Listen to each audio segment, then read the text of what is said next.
మొదట ఇతను వస్తే డిజిటల్ వాల్యుయేషన్ చేశారు. అభ్యర్థులు కోర్టును ఆశ్రయిస్తే 3 నెలల లోపల మాన్యువల్ ఇచ్చేయమని జస్టిస్ సోమయాజులు తీర్పిచ్చాడు. అది కూడా 21 అక్టోబర్ 1న. ఎంత కష్టపడ్డారో నేను చూశాను. ఆ స్టూడెంట్స్ ని, నిరుద్యోగుల్ని. పిల్లర్ టు పోస్ట్ తిరిగారు, రాజకీయ పార్టీలు అందరి దగ్గర తిరిగారు, మీడియా దగ్గరకు వచ్చారు. వాళ్ళు చందాలు వేసుకున్నారు అడ్వకేట్ కోసం.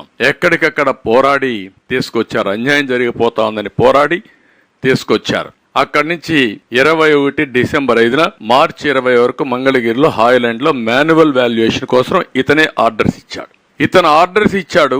తర్వాత గౌతమ్ సవాంగ్ వచ్చాడు, విజయభాస్కర్ ను పంపించారు.